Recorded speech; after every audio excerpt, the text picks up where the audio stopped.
Hello friends, welcome to my channel. I am Dr. Beena Sethi, Associate Professor in Chemistry, and my today's topic is organic chemistry, or you can say organic compounds. Organic compounds और inorganic compounds में सबसे पहले we should know what is the difference.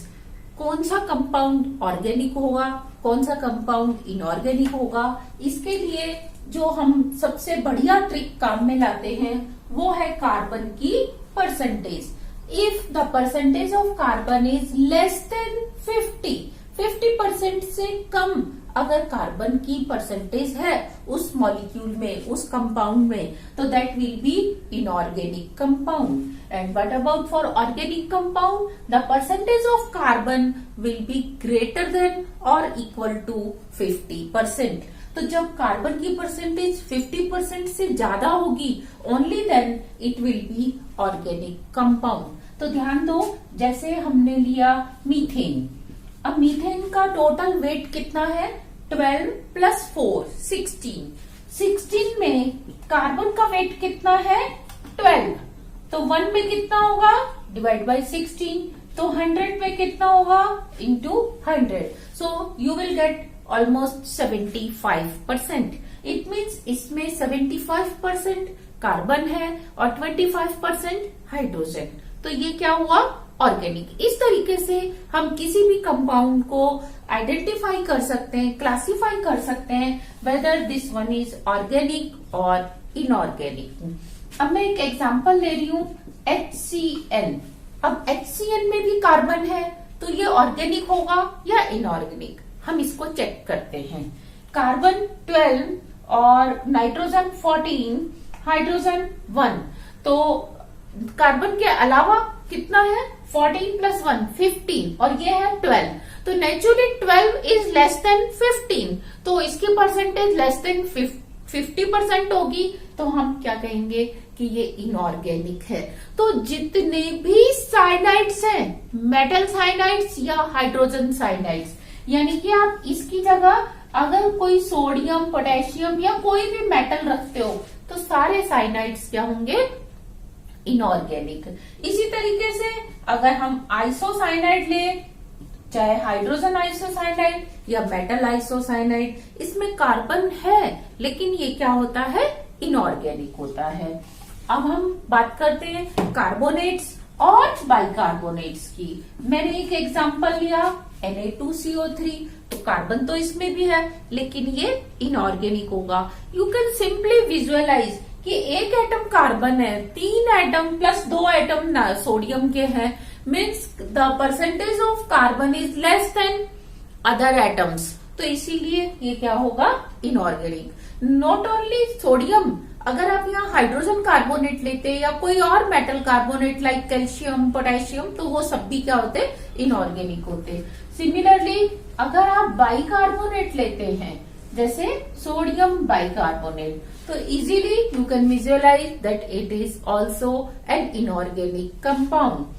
अगर carbonate, bicarbonate, cyanide, isocyanide के अलावा हम देख सकते हैं कार्बन डाइऑक्साइड. कार्बन डाइऑक्साइड क्या है? ऑर्गेनिक या इनऑर्गेनिक? यस, बिकॉज 12 प्लस 36 इसका, तो 16 प्लस 16 32. तो 32 ज्यादा है, 12 कार्बन की परसेंटेज लेस है. Similarly carbon monoxide. तो ऐसे हम देखते हैं कि जिस भी कंपाउंड में कार्बन की परसेंटेज लेस देन 50% है, वो क्या होगा? हमेशा इनऑर्गेनिक होगा. तो इस तरीके से हमने पहले एक ट्रिक से, इससे 50% वाली ट्रिक से आइडेंटिफाई कर लिया. अब जो ऑर्गेनिक कंपाउंड्स होते हैं उनमें जनरली क्या होता है? बहुत सारे एटम्स होते हैं और उनके बीच में बॉन्ड्स होते हैं, उनकी पोजीशन अलग अलग हो सकती है. तो उसमें एक तो आर ग्रुप होता है और एक कोई फंक्शनल ग्रुप होता है. ये फंक्शनल ग्रुप में जो एटम्स होते हैं वो जनरली हीट्रो एटम्स होते हैं। हीट्रो एटम हम बोलते हैं कार्बन के अलावा जो एटम्स हैं उनको हम हीट्रो, बल्कि कार्बन के साथ हाइड्रोजन को भी हम इन्वॉल्व करते हैं कि कार्बन और हाइड्रोजन के अलावा अगर कोई एटम है तो वो कहलाएगा हीट्रो एटम। तो जनरली इस फंक्शनल ग्रुप में हीट्रो एटम्स होते हैं और ये हीट्रो एटम्स का अरेंजमेंट ऐसा होता है, इनकी रिलेटिव पोजीशन ऐसे होती है कि ऑलमोस्ट आर की वैल्यू कुछ भी हो, कंपाउंड की chemical properties depend only on G group. G means group पे।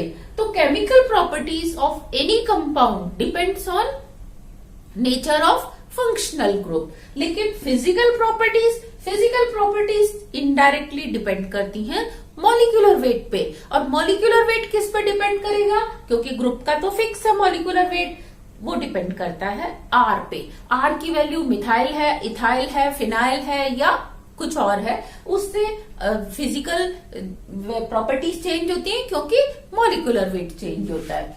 और जो उसकी ऑप्टिकल प्रॉपर्टीज है, ऑप्टिकल प्रॉपर्टीज डिपेंड करती हैं उसके कन्फर्मेशंस पे, उसके ओरिएंटेशन ऑफ ग्रुप्स पे। तो वो आर में भी चेंज हो सकता है, कोई इस तरीके का कायरल कार्बन हो या कार्बन डबल बॉन्ड कार्बन हो जिसमें उसके हिंडर्ड रोटेशन हो, तो सिस ट्रांस ये वाली आइसोमेरिज्म भी कहाँ देखी जाएगी? आर ग्रुप में देखी जाएगी। और कभी कभी फंक्शनल ग्रुप ऐसा होता है जो ऑप्टिकली एक्टिव होता है, तो हम क्या देखेंगे वहां पे ऑप्टिकल प्रॉपर्टीज जी पे भी डिपेंड करेगी, नेचर ऑफ ग्रुप पे भी और नेचर ऑफ आर पे भी। तो इस तरीके से हर मॉलिक्यूल की 3 प्रॉपर्टीज होती हैं, chemical properties, physical properties, optical properties, and they are decided by functional group, R group and both groups. Next हम छोटी क्लासेस से पढ़ते आ रहे हैं कि कार्बन एक ऐसा एलिमेंट है जिसकी 4 वैलेंसी होती हैं। ये 4 डिफरेंट एटम से भी बॉन्ड बना सकता है, सिंगल सिंगल बॉन्ड, या 2 एटम के साथ डबल डबल बना सकता है, या एक के साथ ट्रिपल और एक के साथ सिंगल, यानी कि ultimate it has to form 4 bonds. ये हमेशा 4 कोवेलेंट बॉन्ड बनाता है। और कार्बन का ग्राउंड स्टेट में कॉन्फ़िगरेशन होता है 1s2 2s2 2p2 2p2 2s2 2p2। It means it has 2 unpaired electrons in its valence shell, और we know that number of valency, किसी भी एटम की नंबर ऑफ वैलेंसी डिपेंड करती है उसमें present number of unpaired electrons. उसमें जितने unpaired electrons होंगे इन वैलेंस शेल, वो उसकी क्या डिसाइड करता है? वो डिसाइड करता है उसकी वैलेंसी को। तो यहाँ पे you can visualise that there are 2 unpaired electron. It means carbon should represent 2 valency. Carbon की 2 वैलेंसी होनी चाहिए। अब चाहे किसी के साथ भी बॉन्ड बनाए, 2 कोवेलेंट बॉन्ड बनने चाहिए। इन एक्चुअल हम क्या देखते हैं? कार्बन की वैलेंसी कितनी है? 4। तो अब हमारे आगे एक क्वेश्चन अराइज होता है कि कार्बन की वैलेंसी होनी चाहिए 2, है कितनी? 4। तो नाउ वी आर स्टक, हम नहीं बता पा रहे why carbon is representing number of valency 4 जबकि इसके पास अनपेयर्ड इलेक्ट्रॉन कितने हैं? ओनली 2। तो we take the help of transition. What is transition? Transition is excitation of electron, excitation of electron from one energy level to other energy level। तो हम इसको simply define करते हैं, excitation of electron from one energy level to other energy level. मैंने यहां intentionally lower to hire नहीं लिखा, generally lower to hire होता है लेकिन नॉट ऑलवेज। कभी कभी जब हम कोऑर्डिनेशन कंपाउंड्स बनाते हैं तो एक्साइटेड स्टेट में हम इलेक्ट्रॉन को पीछे पेयर अप करा देते हैं, तो वो भी उसकी क्या होती है? एक्साइटेड स्टेट होती है, वो भी ट्रांजिशन ही कहलाता है। क्योंकि जब वो पेयर अप होगा तब भी आपको पेयरिंग एनर्जी के बराबर एनर्जी सप्लाई करनी पड़ती है। इट मीन्स जब उसकी एनर्जी ग्राउंड स्टेट से इंक्रीज हो जाती है। देखो ये इसकी ग्राउंड स्टेट है, लेकिन आप इस इलेक्ट्रॉन को लोअर से हायर में भेजोगे तब भी आपको एनर्जी सप्लाई करनी है, और अगर आप इसको पेयर अप कराओगे तो भी आपको एनर्जी देनी है। तो ultimately energy is going to be increase, energy increase होने वाली है, तो वो उसकी एक्साइटेड स्टेट ही कहलाएगी। तो इसीलिए ट्रांजिशन हम बोलते हैं एक्साइटेशन ऑफ इलेक्ट्रॉन, वन और more electron from one energy level to other energy level, एक एनर्जी लेवल से दूसरे एनर्जी लेवल में जाना, और जनरली वो लोअर टू हायर होता है, तो इसको हम क्या कहते हैं, ट्रांजिशन। तो now you can define what is transition. Transition is the process in which electrons get excited from one energy level to higher energy level.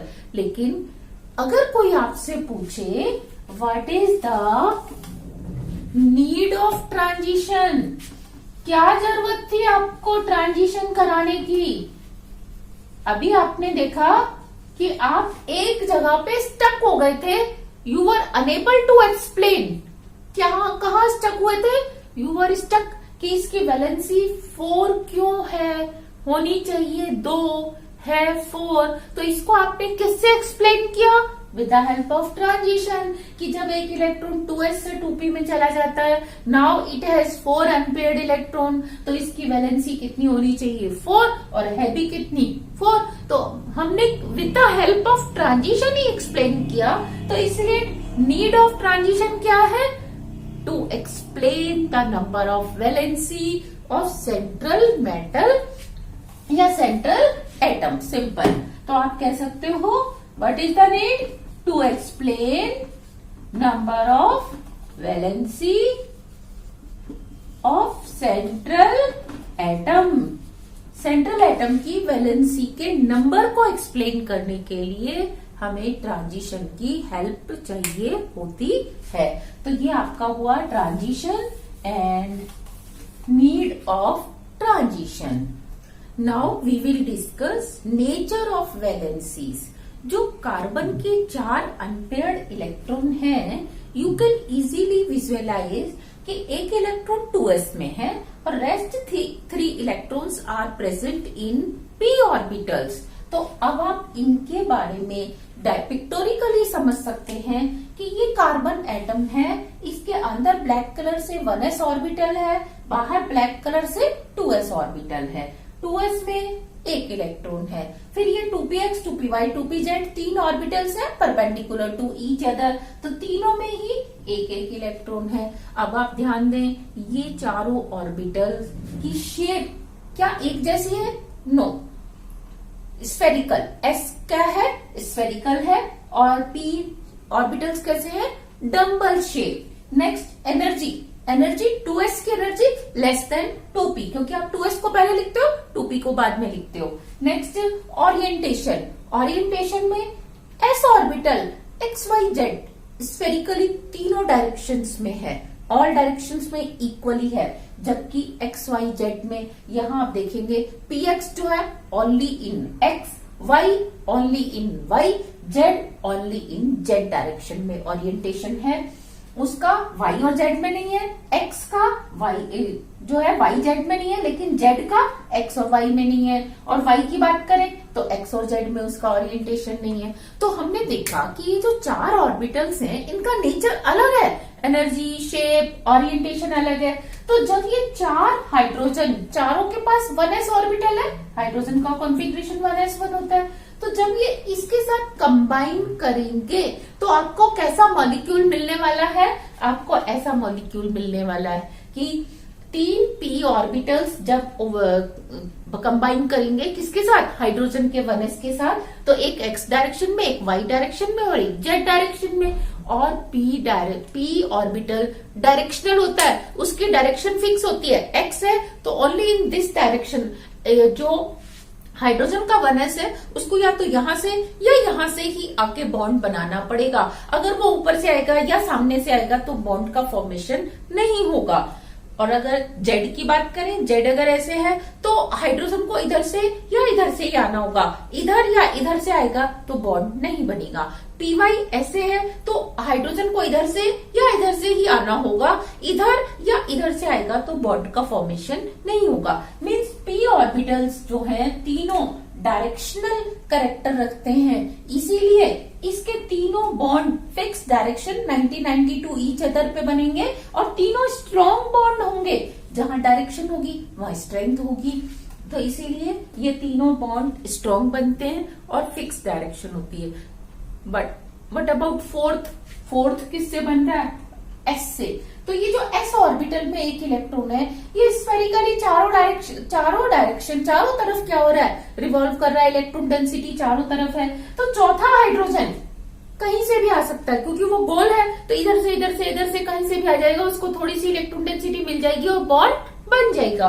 तो मीन्स फोर्थ हाइड्रोजन का जो बॉन्ड है वीक होगा तो थोड़ी सी उसकी डिस्टेंस ज्यादा होगी, जबकि इनकी बॉन्ड डिस्टेंस क्या होगी? कम। और चौथी हाइड्रोजन की डायरेक्शन फिक्स नहीं होगी, ये कहीं पे भी हो सकता है, इधर चारों तरफ कहीं पे भी हो सकता है।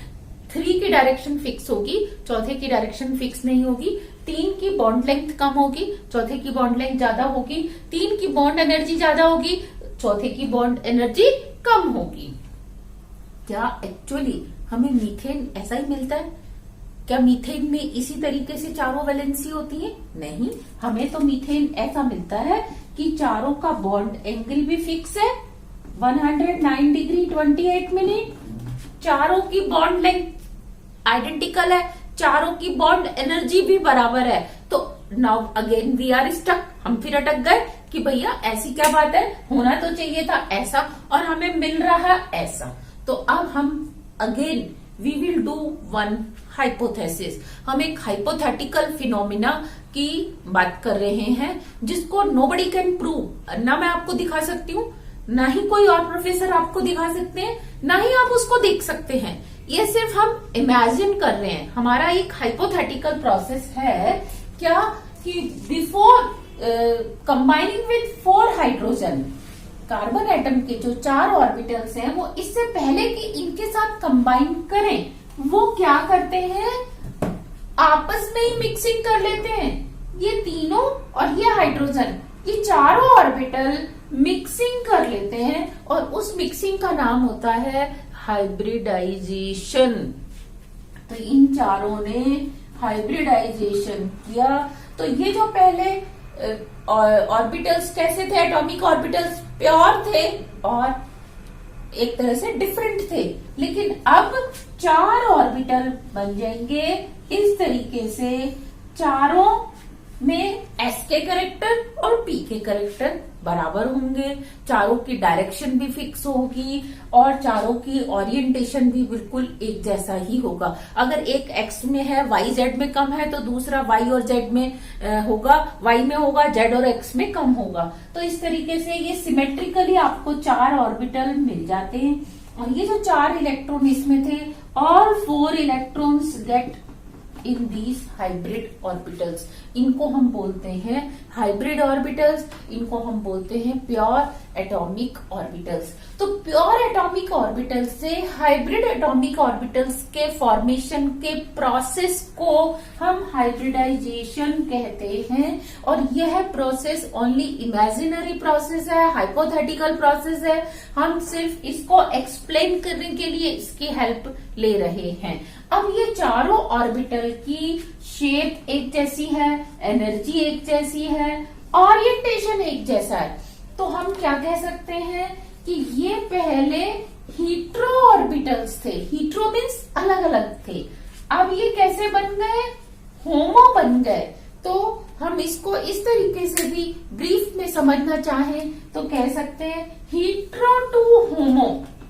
हीट्रो ऑर्बिटल से होमो ऑर्बिटल्स का फॉर्मेशन होना ही क्या कहलाता है? हाइब्रिडाइजेशन कहलाता है। तो we can define in briefly hetero to homo. अब ये होमो ऑर्बिटल्स में जब इलेक्ट्रॉन्स आ गए नेक्स्ट आपको ये ध्यान रखना है कि ये जो सारा प्रोसेस है ये बिफोर कॉम्बिनेशन विद 4 हाइड्रोजन है। इससे पहले कि ये 4 हाइड्रोजन के साथ कंबाइन करे, उससे पहले इसने अपने ऑर्बिटल्स की मिक्सिंग करके ये 4 नए ऑर्बिटल्स बना दिए, जिनको हम हाइब्रिड ऑर्बिटल्स कहते हैं। और इस केस में ये sp3 हाइब्रिडाइजेशन है, एक s का है, 3 p के हैं। अब ये चारों ऑर्बिटल 4 हाइड्रोजन के 1s के साथ क्या करते हैं, कॉम्बिनेशन। ध्यान देना, यहाँ 2 तरह के कॉम्बिनेशन हम बार बार बोल रहे हैं। फर्स्ट कॉम्बिनेशन, कार्बन के अपने ही एटम जो एटॉमिक ऑर्बिटल्स हैं उनमें मिक्सिंग हुई और नए ऑर्बिटल बने, उसको हमने बोला हाइब्रिडाइजेशन। अब एक ऑर्बिटल कार्बन का है, दूसरा ऑर्बिटल किसका है, हाइड्रोजन का। ये देखो, ये हाइड्रोजन का आ गया, ये दूसरा हाइड्रोजन, ये तीसरा और ये 4th हाइड्रोजन। तो ये मिक्सिंग, ये कॉम्बिनेशन, इसको हम कहते हैं ओवरलैपिंग। तो ओवरलैपिंग और हाइब्रिडाइजेशन में कभी भी कंफ्यूज नहीं होना। हाइब्रिडाइजेशन इंट्रा एटॉमिक ऑर्बिटल्स की होती है, जबकि ओवरलैपिंग इंटर एटॉमिक, 2 ऑर्बिटल्स का हैंडशेक होता है। एक ऑर्बिटल एक एटम से आता है, पहला दूसरे एटम से होता है, और ये आपस में हैंडशेक करते हैं। इस तरीके से इसको हम ओवरलैपिंग कहते हैं। तो अब ये ओवरलैपिंग होके जो मॉलिक्यूल बनेगा वो कैसा होगा, इस तरीके का होगा। चारों वैलेंसी एक जैसी होंगी, चारों की बॉन्ड एनर्जी एक जैसी होगी, चारों की बॉन्ड लेंथ एक जैसी होगी। तो दिस इज कॉल्ड हाइब्रिडाइजेशन। तो now we can explain valencies of hydrogen. कि कार्बन की इसकी 4 वैलेंसी है, लेकिन चारों एक जैसी हैं बिल्कुल।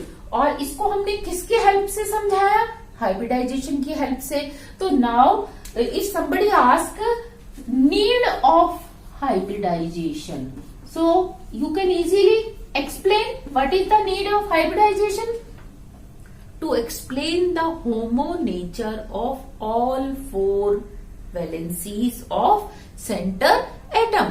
सेंटर एटम की यहाँ 4 थी, तो हमने चारों वैलेंसीज का होमो नेचर, हमारे हिसाब से क्या होना चाहिए था, ऐसा बनना चाहिए था, हीट्रो नेचर होना चाहिए था, पर वो होमो नेचर है चारों वैलेंसी का।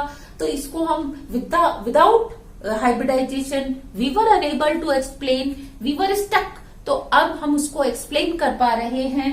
तो this is the need of hybridisation, that we can explain the homo nature of all valencies of central atom. तो सेंट्रल एटम की सारी वैलेंसीज के नेचर को एक्सप्लेन करने के लिए हम हाइब्रिडाइजेशन की हेल्प लेते हैं। और what is hybridization, if somebody ask, तो you can say mixing of hetero atomic orbitals. ये सारे हीट्रो थे, atomic orbitals of same atom, to produce homo atomic orbitals in same number before the combination with atomic orbitals of different atoms, या before the formation of molecule. molecule बने, देखो molecule कब बनेगा, जब एक से ज्यादा एटम आएंगे। तो molecule के फॉर्मेशन से पहले एटॉमिक ऑर्बिटल्स का मिक्स होके नए atomic orbitals banana, this is called hybridization. So this was the simple introduction with organic chemistry or organic compound. Now we can sum up transition and hybridization. This was carbon in ground state, configuration was 1s2 2s2 2p2 2s2 2p2. In valence shell electron, the valence shell configuration is 2s2 2p2, and in excited state the configuration is 2s1 2p3. According to this configuration, number of valency should be 2, 2 होनी चाहिए, लेकिन है कितनी, 4. So we explain with the help of transition. So from this configuration to achieve this configuration is called transition. This is the process of transition. And what is the need of transition? To explain the number of valency, कि उसकी valency 4 क्यों है, 2 क्यों नहीं है।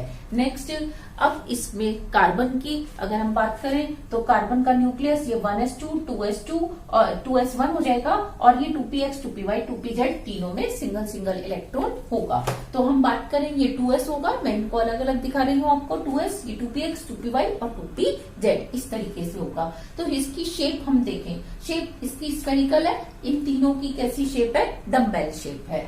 Next, energy, 2s की energy less होगी, जबकि 2p की एनर्जी, 2px, 2py, 2pz की एनर्जी हाई एनर्जी होगी।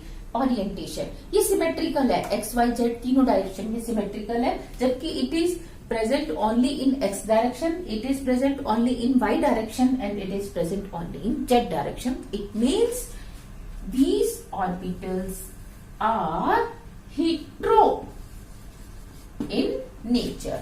अब इससे हम कार्बन की चारों वैलेंसी एक जैसी क्यों है ये एक्सप्लेन नहीं कर सकते थे, तो हम एक इमेजिनरी प्रोसेस का मतलब इमेजिन करते हैं, वो है हाइब्रिडाइजेशन, कि इससे पहले कि ये चार हाइड्रोजन के साथ कंबाइन हो, ये आपस में ही मिक्स होके इस तरीके से बना देती हैं कार्बन को। यानी कि ये जो 4 मैंने अलग अलग दिखाए हैं, एक्चुअली तो वो इसी के अंदर है, कार्बन के अंदर सेम एटम में है, ये सब मिलके इस तरीके के 4 sp3 हाइब्रिड ऑर्बिटल बनाते हैं।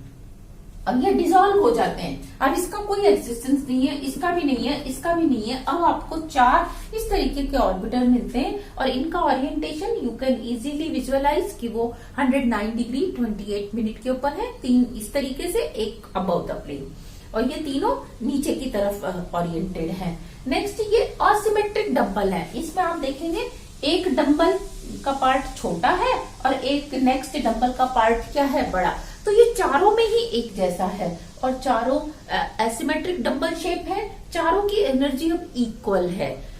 Okay, next, symmetrical in all direction, इसका सेंस ये है कि एक अगर एक्स डायरेक्शन में ज्यादा है तो दूसरा वाई में, तीसरा जेड में, और चौथे में क्या होगा कि जितना उसका वाई और जेड में था इतना इसका एक्स और वाई जेड, इस तरीके से चारों का ओरिएंटेशन हम देखते हैं कि बिल्कुल एक जैसा है। तो ये एकदम अब कैसे बन गए आपके पास, ये चारों होमो नेचर के बन गए। ओके, तो ये हीट्रो से होमो नेचर का बनना, ये प्रोसेस कहलाता है hybridisation.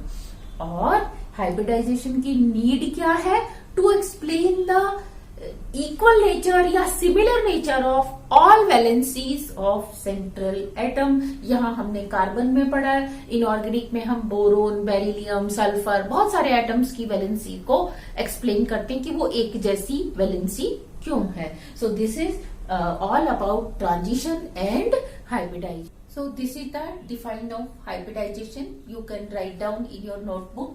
A hypothetical phenomena. I told you that ये जो phenomena है एक imaginary phenomena है, तो इसलिए आपको अपनी डिफाइन में ये लिखना मस्ट है। A hypothetical phenomena of intermixing of 2 or more heteroatomic orbitals. Orbitals कैसे होने चाहिए, हीट्रो होने चाहिए। हीट्रो एटॉमिक ऑर्बिटल्स किस किस में, शेप में, एनर्जी में, ओरिएंटेशन में, of an atom to form an equal number of, यहाँ पे आपको इसके ऊपर भी एम्फेसाइज करना है, equal number of homo orbitals. अब होमो ऑर्बिटल्स किस किस में होंगे, शेप में, एनर्जी में और ओरिएंटेशन में, before the formation of molecule, इससे पहले कि मॉलिक्यूल का फॉर्मेशन हो, या overlap with atomic orbitals of other atoms, कि मॉलिक्यूल बनने के लिए जरूरी है कि एक एटम के एटॉमिक ऑर्बिटल दूसरे एटम के एटॉमिक ऑर्बिटल्स आपस में ओवरलैप करें। तो overlap with atomic orbitals of other atom, इससे पहले ही वो अपनी मिक्सिंग कर ले, तो this phenomena is called hybridisation. Generally energy of hybrid atomic orbital जो है सेम होती है, लेकिन कुछ केसेस ऐसे होते हैं जहां हाइब्रिड एटॉमिक ऑर्बिटल्स की एनर्जी इक्वल नहीं होती, तो some time energy of hybrid atomic orbitals is different. तो वो कौन कौन से केस होते हैं, sp3d हाइब्रिडाइजेशन और sp3d3 हाइब्रिडाइजेशन, जिसके एग्जांपल हम जनरली इनऑर्गेनिक में देखते हैं।